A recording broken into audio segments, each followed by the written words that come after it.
Bueno, querido Robert Marcial González Savstrand, que es un apellido sueco, por eso él es arrubiado, así de ojos claros, porque su abuela fue sueca y se casó con un abuelo González, y de ahí surgen todos ellos. Robert Marcial González Savstrand, uno de ellos, son 3 hermanos. Katia González es su hermana, la mayor, le sigue Robert y después hay un tercer hermano también, que todos son abogados ustedes. Así es. Todos son abogados.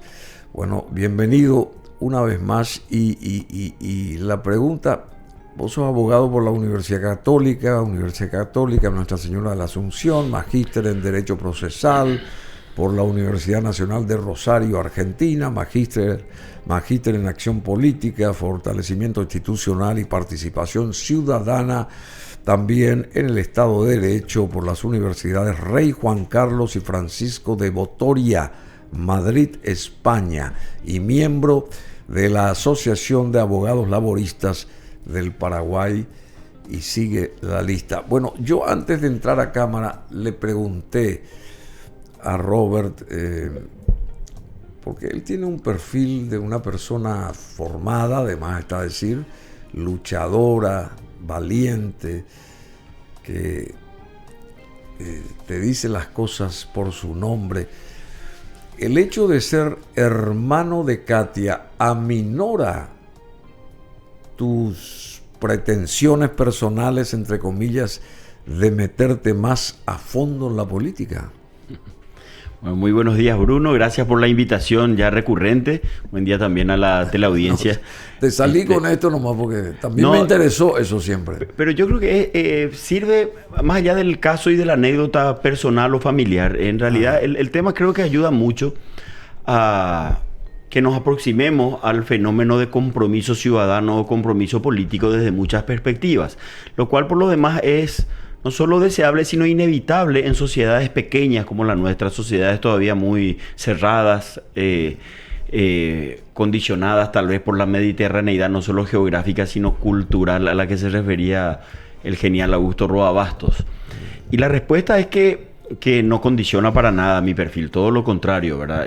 Katia es un orgullo, es una referente, una persona que sabe liderar desde la acción política en primera línea, y en ese contexto, naturalmente, ella muestra una línea de conducción o de construcción, mejor dicha, sumamente importante para fortalecer las democracias, que podemos llamar que es la línea de el ejercicio activo de la política dentro del juego democrático de partidos. Sí, yo entiendo eso.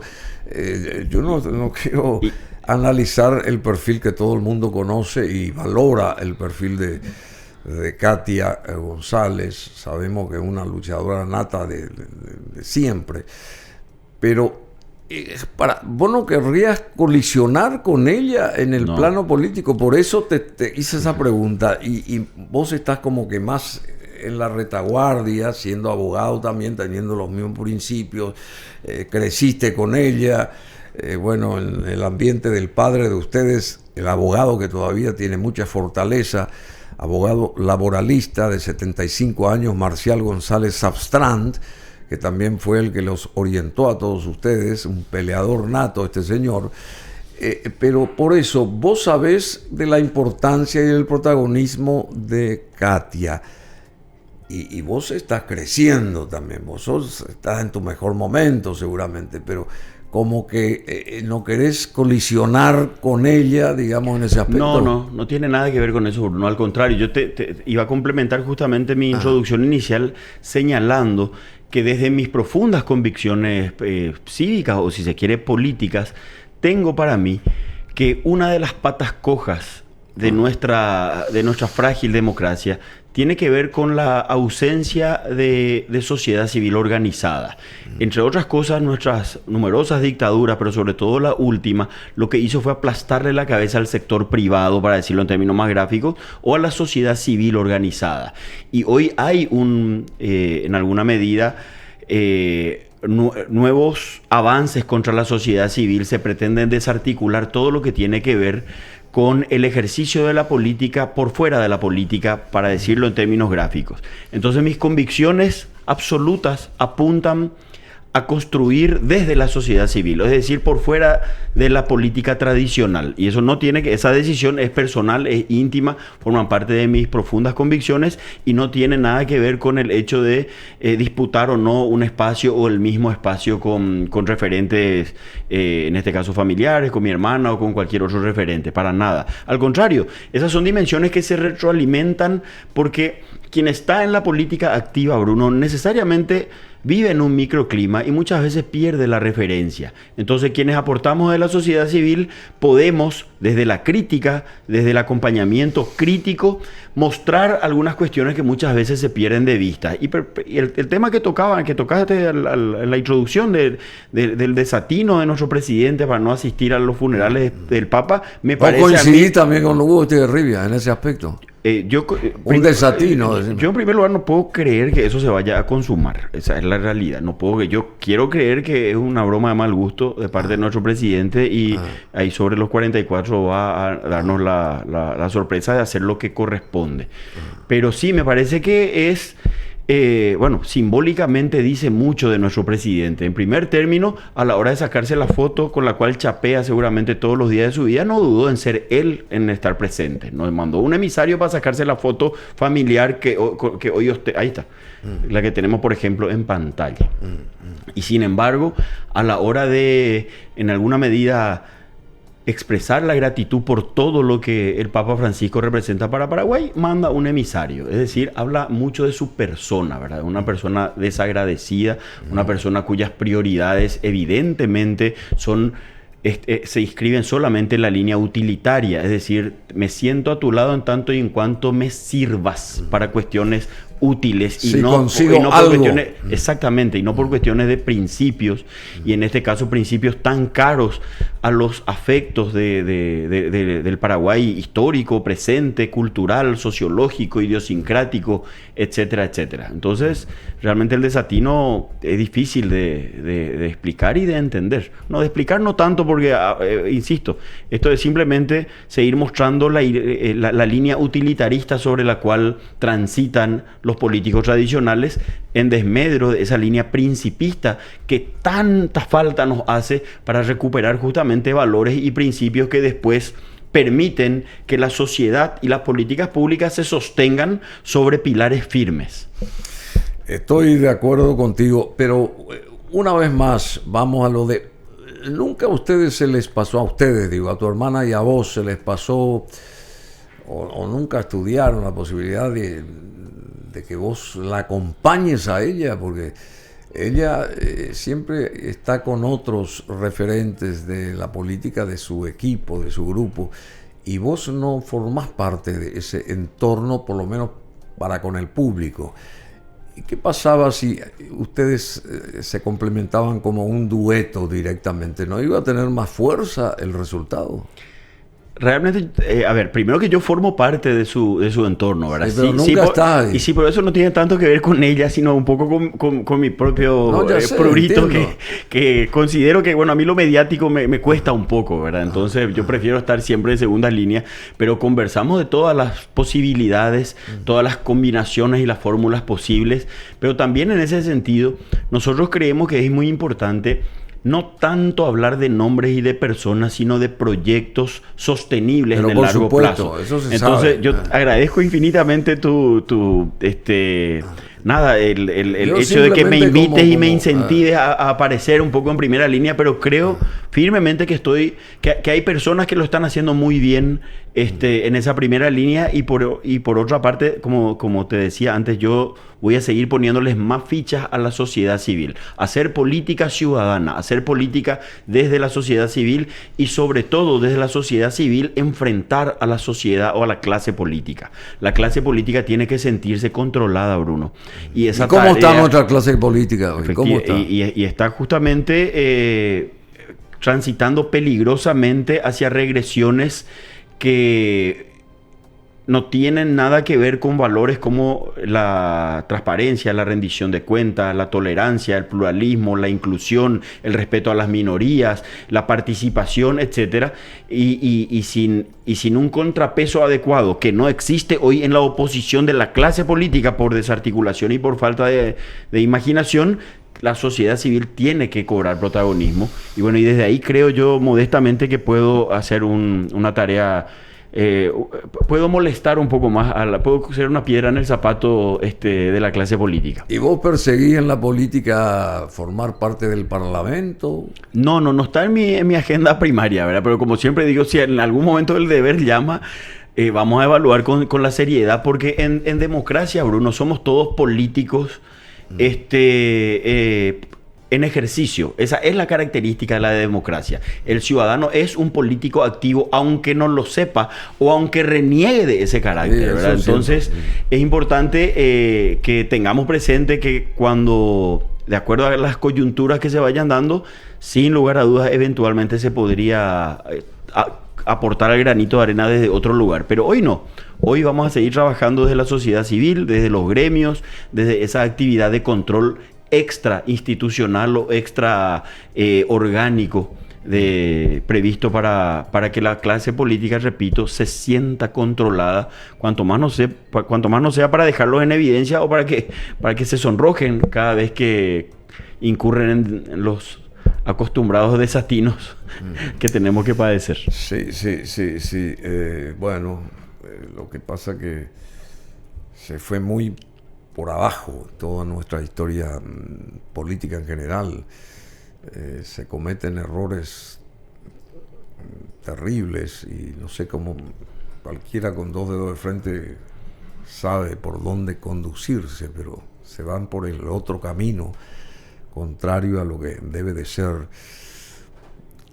En fin, pero vamos a seguir. Pero ese es un tema tu inquietud, Bruno, es fundamental, ¿verdad? Esa es una inquietud medular para el buen funcionamiento de las democracias constitucionales, para construir sociedades que verdaderamente se orienten a mejorar la calidad de vida de la gente. Y personalmente creo yo que hay una pregunta clave que nos estamos sabiendo abordar con creatividad es: ¿para qué sirve el Estado? Me parece a mí que esa pregunta debería trabajarse con mayor creatividad y mayor profundidad, porque la mayoría de nuestros debates giran en torno simplemente a cosmética normativa, cosmética legal. Queremos solucionar la realidad modificando leyes o dictando decretos y resoluciones, y nos estamos olvidando de que el Estado tiene una finalidad que amerita muchos ideales regulativos. Podemos transitar por varios caminos, pero que generan debates legítimos, Bruno, pero hay ciertas cuestiones que ya sabemos que no están admitidas. El Estado no puede ser botín de guerra, el Estado no puede ser orientado exclusivamente para beneficiar a amigos, correligionarios o simpatizantes, el Estado no puede servir solamente como bolsa de empleo, el Estado no puede seguir operando exclusivamente para que la recaudación pague el gasto duro de operadores políticos, el Estado no puede seguir desatendiéndose solo así a grandes rasgos y sin pensar mucho. Pensemos en nichos centrales para perfilar adecuadamente un Estado que tienen que ver con las funciones del Estado. Transporte público, aplazado. Salud pública, aplazado. Hoy leía la noticia de que acaba de fallecer nuevamente una paciente oncológica, ¿verdad? Por toda la precariedad en la que estamos. Vos mismo acabas de padecer un episodio que tiene que ver con la falta de controles, con la poca rigurosidad con la que se manejan las instituciones. Si pensamos en el sistema penitenciario, estamos aplazados. La seguridad, estamos aplazados. Educación, hacemos agua por todas partes. Entonces, etcétera, caminos, rutas, o sea, estamos realmente mal. Pero esto no es de ahora nomás. Y no es de ahora, pero lo que sí es llamativo es que la clase política siga mostrándonos que para ellos el Estado es otra cosa, es decir, es botín de guerra. Entonces, mientras minimicemos todo lo que tiene que ver con la función del Estado en estos nichos centrales. Y sobre todo que le hagamos saber a la clase política que no alcanza con modificar leyes o con inaugurar elefantes blancos como los grandes hospitales, etcétera, que no tienen ni insumos, ni políticas públicas, ni personal adecuado, etcétera, etcétera. Y sigue muriendo la gente. Exacto. Entonces, creo yo que por eso insisto en la sociedad civil, marcar la agenda. ¿Funciona la sociedad civil? ¿Anda la sociedad civil? ¿Es consciente la sociedad civil de todos estos agujeros en el barco nuestro que tiene que llegar alguna vez a puerto seguro, pero evidentemente va a hacer agua por todos lados, está haciendo agua porque la sociedad civil no reacciona o no se manifiesta, o no sé por qué? ¿Qué hay que poner a la sociedad civil? ¿Un 4x4? ¿Qué tenemos que hacer ahí? No, es que no hay una fórmula mágica. Yo creo que son procesos, Bruno. En 215 años de vida independiente, para hablar en términos redondos, tenemos que recordar que más de la mitad de la vida independiente del Paraguay, 109, nosotros vivimos en dictaduras absolutas. 5 personas, entre los López, Francia, Higinio Morínigo, Stroessner, se repartieron la vida entera de este país. Entonces construí, y en el medio tenemos que recordar la cantidad de convulsiones, revoluciones, exiliados, persecuciones políticas, etcétera. Entonces la sociedad civil fue anulada durante más de la mitad de nuestra vida independiente, Bruno. Y eso tenemos que superar el pensamiento mágico de creer que porque sabemos dónde están los problemas, el transporte público, etcétera, la sociedad civil va a reaccionar inmediatamente. Son procesos y mi percepción... Pasaron 36 años. Correcto. Pero del 89. Así mismo. Pero yo personalmente, Bruno, veo siempre con la mirada crítica, pero con optimismo, que en esos 30 y pico de años han habido avances extraordinarios, momentos constitucionales decisivos, donde el protagonismo de la sociedad civil permitió frenar proyectos autoritarios. Por ejemplo, pienso en el marzo paraguayo, pienso en la intentona de enmienda constitucional para facilitar reelecciones, pienso en los jóvenes, Bruno, que el año pasado se manifestaron estruendosamente cuando el presupuesto de la educación universitaria iba a ser afectado. O sea, la gente sale a la calle, sí, todavía de manera tímida, todavía de manera espasmódica, pero estamos en un buen proceso. De ahí la importancia de fortalecer la sociedad civil, y no solamente criticando a la clase política, sino también, por ejemplo, a las universidades, que cumplan con su rol, que dejen de orientar sus esfuerzos formativos únicamente para satisfacer la voracidad burocrática del ministerio y permitan que los jóvenes discutan, debatan, traten estos temas, tengan un protagonismo medular y no solamente limitarse a tomar exámenes que no les sirve a nadie para formar profesionales de dudosa calificación. O sea, se está moviendo el avispero, Bruno, y eso es importante. Decime, este caso del fiscal general del Estado, ¿por qué está ahí en la mira de todo el mundo?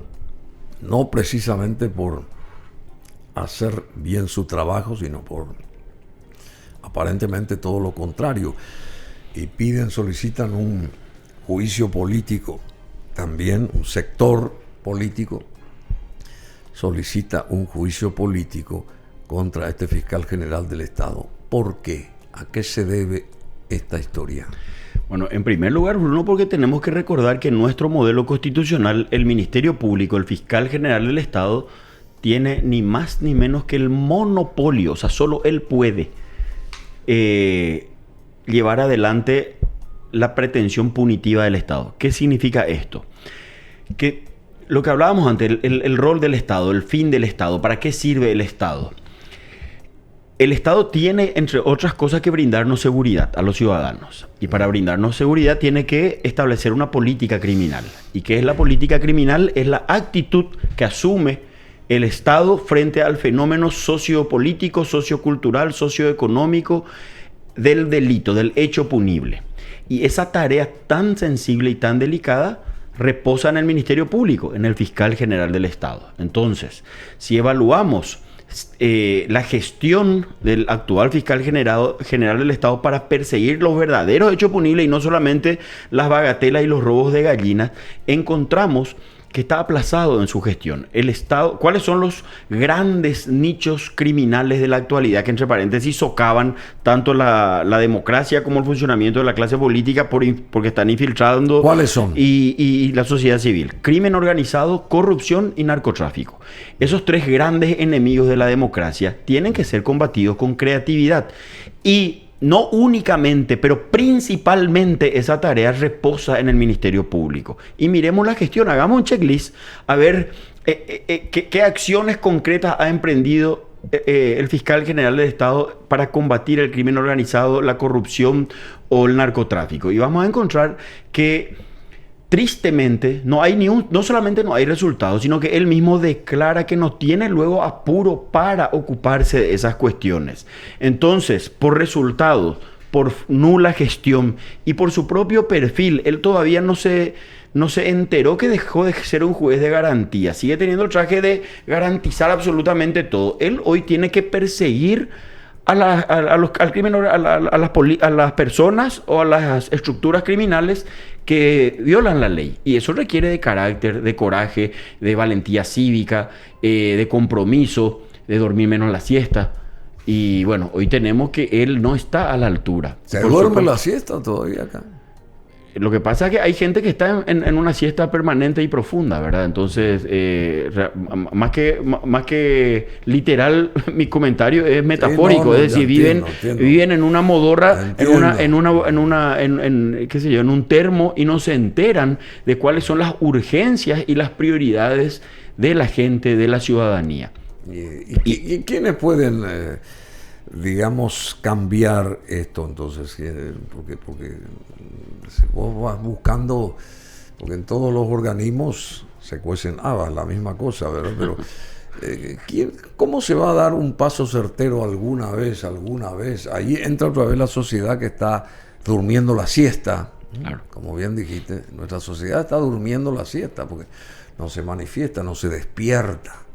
Es que ¿Cómo se hace para que se despierte? Ver, de vuelta, si la gente en términos mayoritarios solamente está pensando en subsistir, es imposible pedirle militancia cívica o compromiso político. Estamos en condenados a la subsistencia en el mejor de los casos. Los poco privilegiados que tenemos la posibilidad de amplificar las voces críticas, etcétera, somos un nicho que ni siquiera conformamos una clase media propiamente. Entonces, ¿cómo se hace? Generando inclusión. Eso se hace a partir de políticas públicas, empleo digno, créditos, trabajo, qué sé yo, que el IPS empiece a funcionar, que el Ministerio del Trabajo, que creo yo que están haciendo una buena gestión en términos generales, pero siguen orientando su accionar a perseguir, a multar, digamos. Entonces hay que cambiar el perfil. Pero bueno, déjame decir algo que creo que es importante, Bruno, porque nosotros le pedimos a la democracia constitucional fórmulas o respuestas que la democracia constitucional no está preparada para darnos, fórmulas infalibles, qué hacer para solucionar de una vez por todas. La democracia constitucional o el modelo republicano, si se quiere, es bastante más modesto en sus ambiciones. Lo que nos permite simplemente es, en primer término, que nadie se perpetúe en los cargos, es decir, cambiar a la clase política de tanto en tanto. Por lo que decía Bernard Shaw, ¿verdad? Hay que cambiar a los políticos por la misma razón que cambiamos a los bebés, que cambiamos los pañales.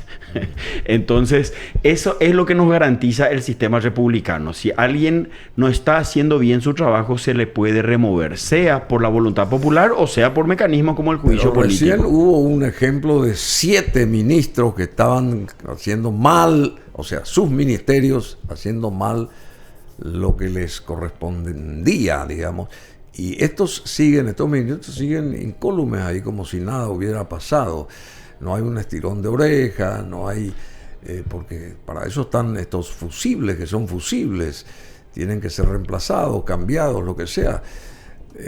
Y después vemos ahí en las intendencias respectivas, acá en Asunción, gente que hace 30 o 35 años está usufructuando y llevando dinero a su bolsillo y no precisamente para conformar beneficio a la ciudadanía asuncena o de ciudades importantes de nuestro país.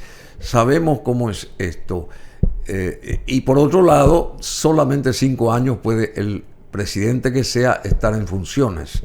O sea que hay un montón de dicotomías, de cuestiones. Hay que cambiar absolutamente todo. Hay que reorganizarse, me parece a mí, de la A a la Z. ¿Y por dónde se comenzaría? Bueno, de vuelta, hay muchas fórmulas que pueden darnos pistas, digamos, por dónde transitar, pero personalmente creo yo que podemos ir en función a costo-beneficio, estableciendo cuáles son las líneas más al alcance de la mano, digamos. Yo no haría una reforma constitucional porque primero eso no garantiza nada y segundo tiene su proceso y es muy costoso. Pero digo nomás como alternativas nomás. Y eso además es como disculparle a la clase política. Entonces, ¿por dónde prioritariamente exigiéndole a las cabezas, en este caso a la cabeza de los 3 poderes del Estado, que hagan su trabajo? Pero como ya sabemos cuál es la línea actual de las cabezas de los 3 poderes del Estado y del Ministerio Público, y le estamos pidiendo peras al olmo, entonces por lo menos, Bruno, dejarles en evidencia. Creo yo, el ejemplo de la Intendencia de Asunción es interesante, porque efectivamente nuestra capital se cae a pedazos. Asunción es la capital, realmente realmente no sé, duele, lastima, lacerante la situación de nuestra capital. Pero al menos hoy, en medios como este, a través de la opinión pública, a través de la prensa, a través de la sociedad civil, dejamos en evidencia la situación. Es decir, exponemos a quienes están haciendo mal su trabajo. Tenemos reflectores instalados ahí. Y es un paso que no garantiza nada, porque realmente después el sistema prebendario instalado hace que esta misma gente sea reelecta. Bueno, y es parte de la construcción del proceso democrático. Tenemos que tener paciencia, porque la alternativa son los populismos o las revoluciones, y ya sabemos, miremos Venezuela, miremos Nicaragua, miremos la historia de Latinoamérica en la década de los 70, de 60, 70 y 80, por ahí no hay soluciones. Entonces tengamos paciencia y sigamos incansablemente aportando granitos de arena, cuanto más no sea dejando en evidencia a quienes hacen muy mal su trabajo.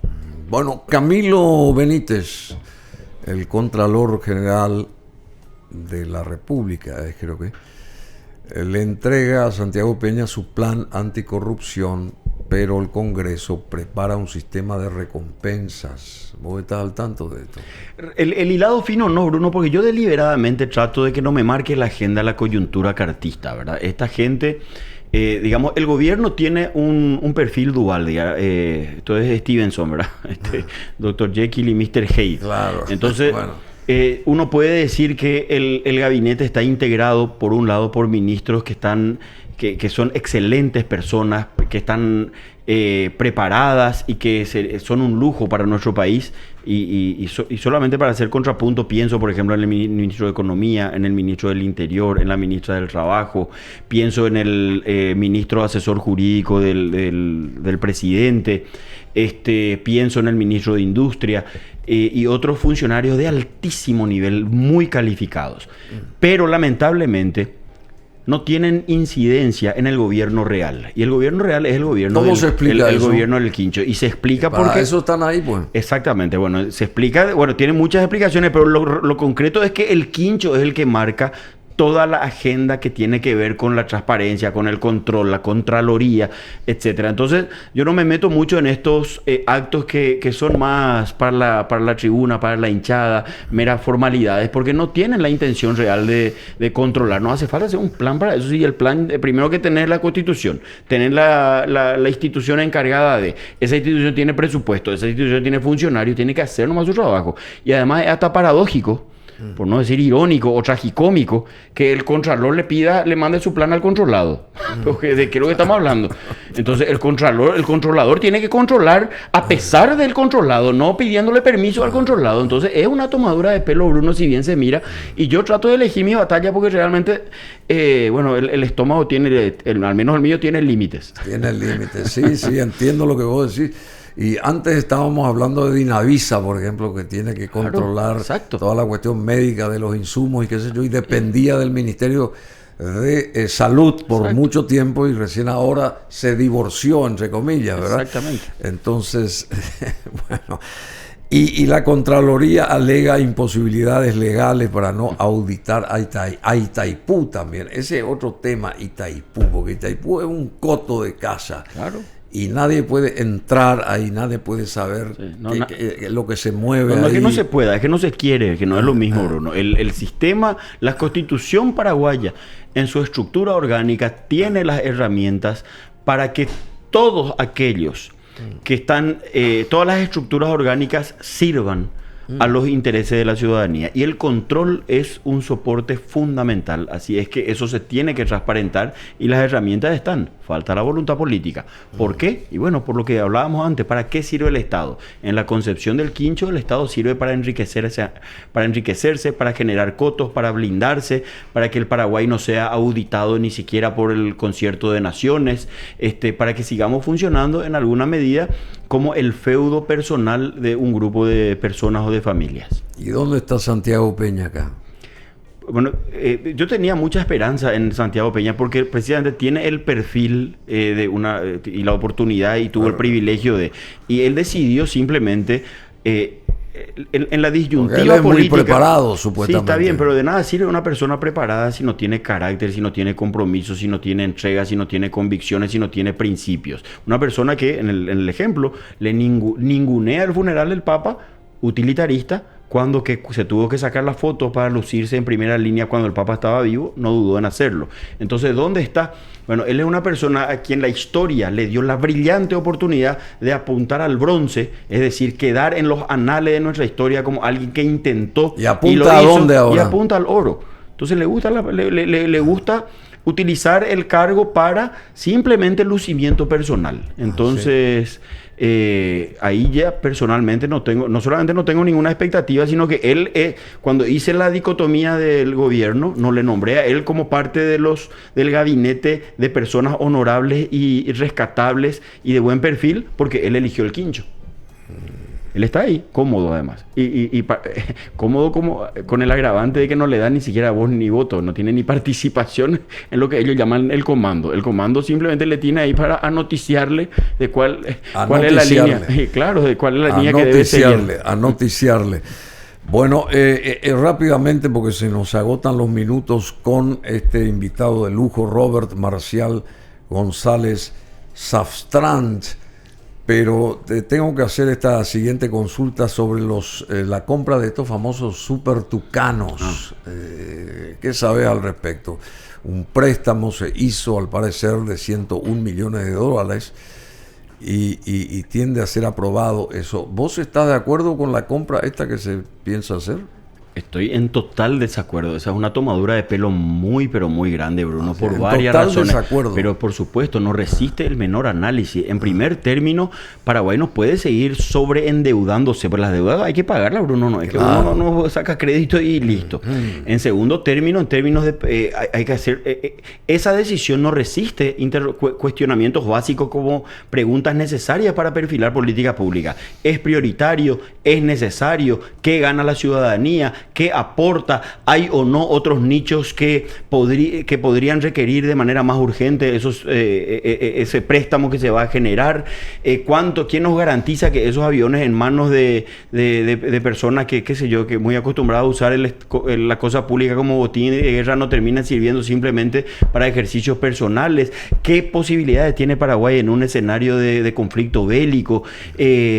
¿Podemos o no mandar a nuestros oficiales de las Fuerzas Armadas a capacitarse y a volar aviones en otros países, que va a ser mucho más barato, que se vayan a capacitar en serio con escuelas militares y después en todo caso que vengan? Entonces nos resiste un tamiz elemental. Entonces tenemos que preguntarnos quién va a ganar con el préstamo. ¿Qué hay detrás de los préstamos? ¿Cuántas comisiones se van a generar? ¿Cuánto se va a repartir para justificar esos costos formalmente instalados en un contexto donde no solamente la Contraloría no hace su trabajo, sino que le pide permiso al controlado para ver, ¿te puedo controlar a ver si compraste bien, te endeudaste bien para comprar los tucanos? Es realmente... Tipo los pupitres chinos, che. Exactamente. Entonces, por donde se mire... y con los pupitres no quieren vender el cuento de que los que criticamos nos metemos con los niños. No, señor. Es un falso dilema el que plantean. Los niños tienen que que tener pupitre, eso está fuera de discusión. Lo que se discute es si dentro de las opciones se tomó la que es más cercana a los valores de la democracia constitucional: transparencia, prioridad,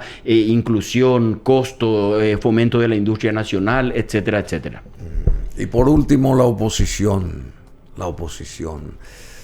Ahora llegan en el 2026 las cuestiones municipales. ¿Podría la oposición disputar la corona municipal de Asunción de la ANR? ¿Podría meterse a disputar sanamente, honestamente, con ganas, con valentía, con fuerza, con agallas? La oposición está preparada, la oposición, tenemos oposición fuerte. Yo creo que la última es la pregunta clave, ¿verdad? Porque de poder se puede, y Asunción históricamente de hecho ha demostrado que la oposición puede llegar. Pero tendríamos que preguntarnos ahora, bueno, yo voy en primer término lo que entendemos por oposición. Porque si seguimos juzgando a la oposición por el bando en el que ocupan circunstancialmente los actores políticos, nos equivocamos. ¿Cuántos opositores si vamos a medir en términos cromáticos, digo, que forman parte del Partido Liberal son funcionales al oficialismo? Entonces yo creo que hay que Augusto Wagner. Hay que identificar quiénes son opositores genuinos y a partir de ahí exigirles, a partir de ahí exigirles que sean capaces de presentar un proyecto, porque si no, un proyecto serio, un proyecto que pueda pasar el tamiz de controles básicos ciudadanos, digo, el ojo clínico ciudadano, porque de lo contrario, aunque aunque capturen el poder, no van a poder ejercer el poder. Entonces, creo que no van a poder ejercer. Es lógico, van a estar condicionados por los factores que hoy nomás luego están monopolizando toda la línea de acción estatal. Así es.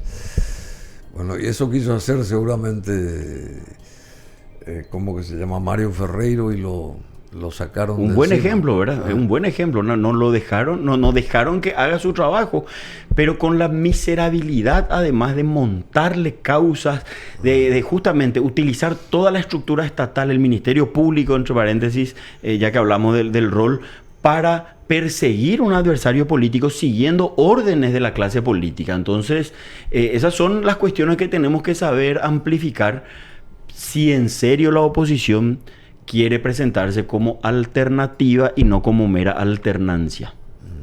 ¿Y vos no podrías ser uno de los...? Yo voy a trabajar desde la sociedad civil para apuntalar todos los proyectos serios, pero no voy a estar como candidato a nada, mi querido Bruno, te agradezco mucho. ¿Por qué no? Y porque en este tramo, repito... ¿Qué harías vos si te nombran intendente de Asunción? ¿Por dónde comenzarías? Y comenzaría por recordarle a la gente que no tenemos que pensar en salvadores mágicos.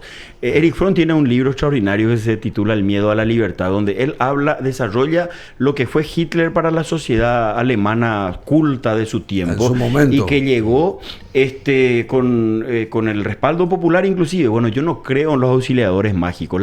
No tenemos que pensar en personas, en nombres, sino en proyectos. Y dentro de esos proyectos van a surgir nombres de personas muy calificadas, porque este país tiene personas muy, muy, muy comprometidas que pueden hacer ese trabajo. Y si el nombre de uno eventualmente aparece, bueno, se discutirá, pero repito, yo voy a hacer todo lo posible para seguir trabajando desde la sociedad civil para controlar a la clase política. Porque incluso yo soy una persona bastante antipática como aliado, porque la autocrítica tiene que estar presente. Entonces, a mis aliados les digo siempre, bueno, no me quieran incluir en el primer anillo para acallarme, porque eso no va a pasar. Entonces, prefiero estar en la periferia para aportar ideas, pero sobre todo para seguir marcando el camino en la inteligencia, que la crítica en términos democráticos, bien planteada, ayuda mucho, aunque sea incómoda.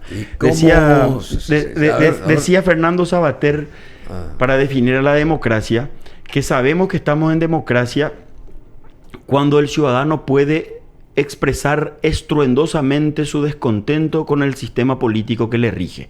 Bueno, yo creo en esa definición y voy a seguir siendo esa persona que exprese su disconformidad de manera estruendosa. Desde ahí se aporta mucho.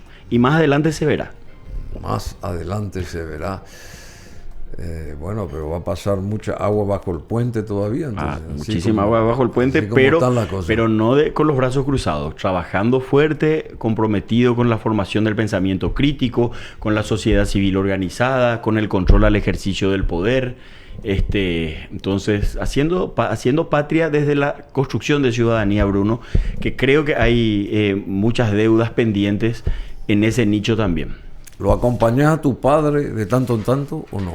Yo tengo una relación familiar estrecha tengo la enorme fortuna, el privilegio y la bendición de que tanto mi mamá como mi papá están sanos, fuertes, y tenemos un espacio en Villa Elisa donde compartimos muchísimo. Yo soy aficionado a la parrilla, al folclore y al tinto, así que soy un poco ¿Vos cantás muy bien también? No, yo no canto bien, pero canto. No, eso así sí, como Katia. Katia canta muy bien. Katia canta bien. Yo no canto bien, pero después de los 40 perdí la compostura, Bruno, y la familia me tiene que padecer. Pero sos buen asador.